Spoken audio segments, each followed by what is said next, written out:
বাঁকুড়া বিধানসভা তৃণমূল কংগ্রেসের প্রার্থী ডক্টর অনুপ মণ্ডলের সমর্থনে র্যালি করতে এলেন বহরমপুরের সাংসদ তথা ভারতের প্রাক্তন ক্রিকেটার ইউসুফ পাঠান। তিনি বাঁকুড়া ১ নম্বর ব্লকের বাদুলারা এলাকায় নির্বাচনী প্রচারে এসেছিলেন।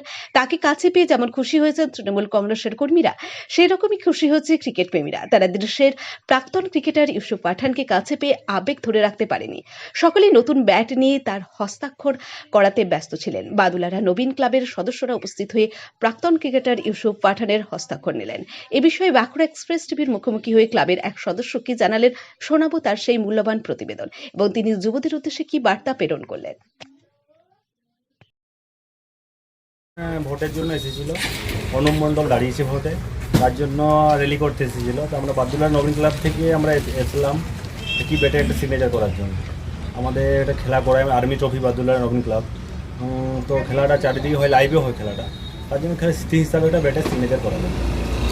ইউসুফ পাঠান প্রাক্তন ক্রিকেটার, সেই জন্যই কি তার সিগনেচার নিচ্ছে? সেই জন্য তার ইউসুফ পাঠান এবং ইরফান পাঠান দু ভাই খেলে, খুব গর্বের ব্যাপার, আমাদের ভালো লাগে, তার জন্য সিগনেচার করালো এসেছিলো।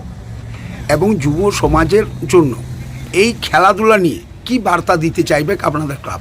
বার্তা দেবো, বাদুলা নবীন ক্লাব থেকে বার্তা দেবো যে এখন এই মোবাইলের যুগ এসেছে, মোবাইল ছেড়ে সবাই ক্রিকেট খেলা, শরীরচর্চা হবে, খেললে ভালো হয়। মোবাইল ছেড়ে সবাই খেলাধুলা করবে। আপনার নাম? আমার নাম আরমান মিদ্দা, আমাদের নবীন ক্লাবের সাই আলম, সুফিয়ান মিদ্দা আছে, রুবেল মিদ্দা আছে, আবার দাদারা আছে।